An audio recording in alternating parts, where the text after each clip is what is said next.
البدع والأهواء، أهل البدع العقائدية وأهل البدع السياسية.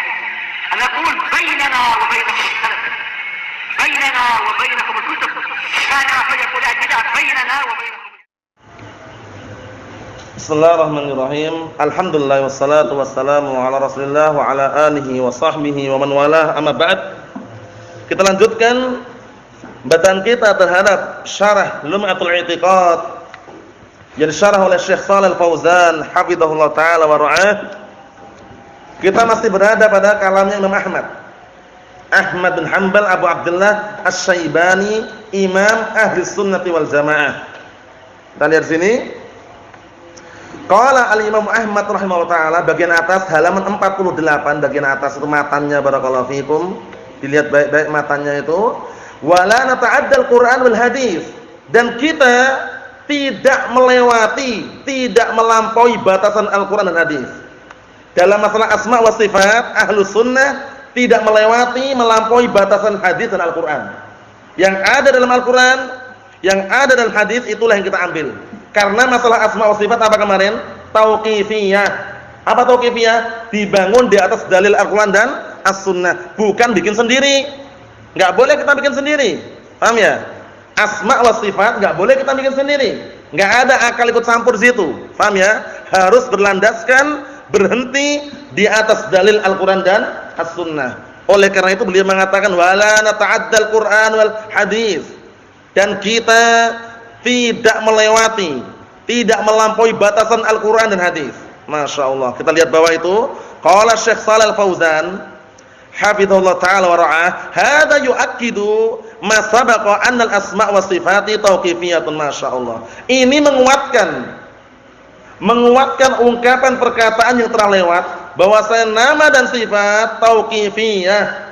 Nama dan sifat tauqifiyah. Tauqifiyah itu terhenti di atas apa? Berhenti di atas dalil. Paham ya? Tauqifiyah itu maksudnya berhenti di atas dalil Al-Qur'an dan As-Sunnah. Naam. Wa kadzalika kullu ilmil ghaib. Seperti itu pula setiap ilmu ghaib. Ya, setiap ilmu ghaib, wa umurul akhirah, dan perkara-perkara akhirat, wa umurul qabr, dan perkara-perkara yang berkaitan masalah kuburan, kulluha min ilmil ghaib. Semuanya termasuk ilmu ghaib, la natadakhal illa hasbad dalil. Kita tidak boleh ikut campur, tidak boleh ikut masuk kecuali apa? Sesuai dengan dalil. Oh ya, paham insyaallah ya. Wala nata'adda al-adillah, dan kita tidak boleh melampaui batasan dalil. Paham belum? Masalah asma sifat dalil landasannya. Perkara akhirat dalil. Perkara-perkara dalam alam kubur dalil. Karena itu semuanya masuk dalam perkara ghaib. Kita enggak boleh memastikan. Paham ya? Oleh karena itu sangat disayangkan kalau ada orang berbondong-bondong ke kuburan, bawa bunga, bawa air 1 tangki. Paham ya? Untuk apa, Pak? Untuk disiramkan situ biar penduduk kuburan pada dingin katanya. Allah musta'an. Mereka mengira kehidupan kuburan sama dengan kehidupan dunia. Keliru. Paham ya? Bunga ditaburkan untuk apa, Pak? Bukankah dulu Rasulullah pernah menancapkan katanya? Menancapkan apa? Menancapkan pelepah korma. Ditancapkan akhirnya Rasulullah mengatakan, "Na barakallahu fikum." Semoga Allah Ta'ala memperingan adabnya selama apa? Selama masih basah, selama belum kering. Dikiaskan dengan bunga katanya. Bunga ditaburkan biar apa? Biar adabnya ringan katanya. Kita katakan enggak bisa. Itu khusus Rasulullah. Kenapa khusus? Karena Rasulullah tahu, dapat wahyu dari Allah Ta'ala kalau di dalam kuburan itu ada orang yang diadab. Lah kita tahu dari mana? Kita tahu dari mana kalau diadab atau tidak? Enggak tahu kan? Kalau ke kuburan cukup ziarah saja, doakan mereka cukup. Enggak perlu neko-neko. Enggak perlu apa? Panjang lebar, bawa bunga, bawa air, disiram, kemudian apa? Disiram, ditabur bunga di atasnya biar ringan adabnya, disiram air biar dingin. Itu berarti pikirannya apa? Alam kubur sama dengan alam dunia. Beda. Beda barakallahu fikum. Naam. Jadi perlu diperhatikan baik-baik ya. Cukup kita apa? Mendoakan penduduk kuburan. Assalamualaikum ahlad diyar minal mu'minin wal muslimin wa inna insyaallah bikum lalahikun.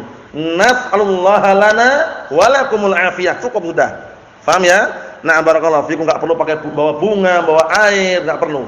Nah, barakallahu fikum. Bawa sangkul boleh enggak bawa sangkul? Bawa sangkul, bawa arit boleh enggak antolah? Boleh. Untuk bersihkan sekelilingnya kan? Bersihkan rumput-rumput yang ada enggak masalah. Paham ya?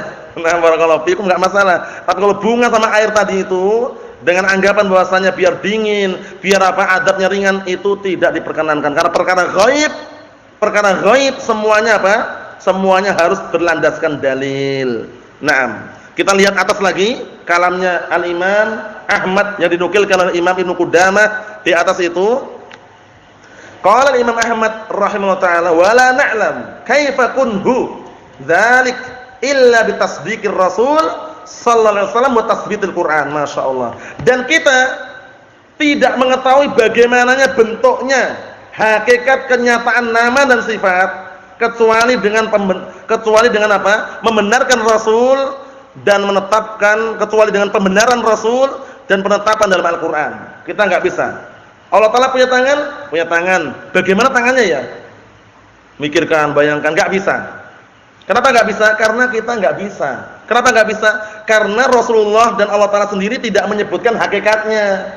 Paham ya? Wa ma ya'lamu ta'wilahu illallah. Tidak ada yang mengetahui hakikat suatu perkara, nama dan sifat kecuali Allah Ta'ala yang tahu. Kita enggak tahu hakikatnya, yang tahu hanya maknanya dan juga sifatnya. Mohon salah. Nah, barakallahu fikum, seperti itu. Perlu kita perhatikan baik-baik. Jangan sampai kita membayangkan. Kenapa kok tidak boleh membayangkan? Sudah kita lewati dulu. Bayangan manusia itu tidaklah melahirkan kecuali dua perkara. Paham ya? Apa dua perkara? Contohnya gini. Allah Ta'ala punya tangan enggak? Punya tangan. Tangannya bagaimana ya? Bayangkan dia. Bayangkan. Ana enggak nyuruh atau bayangkan ya. Ini maksudnya contoh aja. Bayangkan. Akhirnya bayangan ini nanti memunculkan dua perkara. Pertama, bayangkan tangan Allah Ta'ala serupa dengan makhluk. Kedua, bayangkan tangan Allah Ta'ala serupa dengan suatu benda yang enggak ada wujudnya. Paham ya? Suara ini muter-muter, wah banyak sekali. Enggak ada wujudnya atau akhirnya ujung-ujungnya menyerupakan dengan makhluk. Nah, terus bagaimana caranya? Enggak usah dibayangkan. Untuk kaifiyah wallahu a'lam, cukup sudah gitu loh. Enggak usah panjang lebar. Kadang orang-orang ahli bid'ah wad dhalal itu seperti itu keadaannya. Al-falasifah, ahlu filsafat, ahlu kalam, bayang-bayangkan, mikir-mikirkan, itulah yang bikin stres seperti itu. Sebenarnya simpel sebenarnya. Punya tangan. Maknanya apa? Tangan yang hakiki, yang sesuai dengan keagungan Allah Subhanahu wa taala. Bagaimana tangannya? Bentuknya kayak apa? Wallahu a'lam, selesai. Sudah. Nah, ditutup di situ aja. Naam. Kita lihat syarahnya bawah itu. Qala Asy-Syaikh Shalih Al-Fauzan, hafizahullah taala wa ra'ah, la na'rifil kaifiyah. Kita tidak mengetahui kaifiyahnya. Bagaimana bentuknya kita enggak tahu. Allah Ta'ala turun ke langit dunia sepertiga malam terakhir. Turunnya bagaimana? Wallahu a'lam. Selesai. Naam. Kita lihat.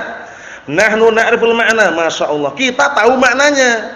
Makna turun itu apa? Makna turun. Turun yang hakiki, yang layak bagi Allah Subhanahu wa taala. Wa nusbituhu, dan kita menetapkan maknanya. Maknanya harus. Kenapa kok harus? Karena kalau kita menghilangkan maknanya berarti kita mencocoki kelompok sesat dari kalangan siapa kemarin? Ihsan Mufawwidah, kelompok sesat dari kalangan al-mufawwidah yang mereka menyerahkan maknanya kepada Allah Ta'ala. Maknanya apa? Wallahu a'lam katanya. Allahu musta'an. Ahlus sunnah maknanya menetapkan, wallahu a'lamnya bagian kaifiyah. Paham belum? Bedakan itu ya. Mufawwidah mengatakan Allah Ta'ala punya tangan atau tidak. Kata mereka punya tapi kosong dari makna katanya. Lah terus bagaimana kosong dari makna? Maknanya apa? Wallahu a'lam katanya. Itu keliru. Ahlus sunnah menetapkan nama dan sifat dan menetapkan makna di dalamnya. Makna tangan itu ya tangan hakiki yang ada wujudnya, yang layak bagi Allah Subhanahu wa taala. Bagaimana bentuknya? Wallahu a'lam. Itu tanamkan di benak kita semuanya. Karena kalau kita enggak gitu nanti bingung gitu loh. Bingung. Nah, kita lihat. Lakin la na'rif kaifiyatal asma wa sifat, tapi kita tidak mengetahui hakikat bentuknya, kaifiyahnya, nama-nama dan sifat-sifat tersebut. Paham belum? Karena apa kemarin kaidahnya? Sama nama itu tidak mengharuskan sama zatnya, sehingga enggak bisa kita bayangkan. Paham ya? Nah, barakallahu fikum. Kita bisa bayangkan sesuatu itu karena sudah pernah melihat zatnya. Kalau belum pernah melihat zat sesuatu, pasti antum enggak bisa bayangkan. Paham ya? Nah, barakallahu fikum. Contohnya apa contohnya? Nah, barakallahu fikum. Nah, ada madu kaliandra. Madu kaliandra. Antum enggak pernah mencium baunya, enggak pernah melihat juga, enggak pernah kenalan juga, enggak pernah merasakan, enggak pernah beli juga. Madu kaliandra itu bagaimana ya? Antum langsung mensifatkan bisa enggak kira-kira? Enggak bisa karena belum pernah mencium, belum pernah melihat, belum pernah berjumpa, belum pernah merasakan juga, enggak tahu apa itu kaliandra. Enggak bisa mensifati. Tapi kalau orang sudah pernah berjumpa dengan madu kaliandra ini, barakallahu fikum, dan pernah merasakannya, pernah beli, dia akan bisa mensifati. Oh, warnanya itu agak kekuning-kuningan. Rasanya itu Masya Allah enak, baunya sedap dan wangi. Contohnya gitu ya, bukan promosi ya. Allah musta'an. Contohnya gitu contohnya. Maksudnya bagaimana orang itu bisa gambarkan karena pernah menjumpai zatnya. Paham ya? Kita enggak bisa menggambarkan Allah Ta'ala karena kita belum berjumpa kepada Allah Subhanahu wa taala. Yang wajib bagi kita adalah mengimani. Mengimani Allah Ta'ala punya nama dan sifat. Kita tutup yang terakhir ini karena ini adalah undang-undangnya dan juga patokannya, barometernya. Walidzalika lamma qala rajulun lil Imam Malik, oleh karena itu tatkala ada orang berkata kepada Imam Malik, Malik bin Anas, Imam Darul Hijrah Abu Abdullah rahimahullah, ada orang berkata kepada beliau, Ar-Rahmanu 'alal 'arsy istawa. Ar-Rahman beristiwa di atas arsy. Ada orang tanya, "Kaifa istawa?" Bagaimana istiwanya katanya. Orang yang bertanya itu, Allahul musta'an.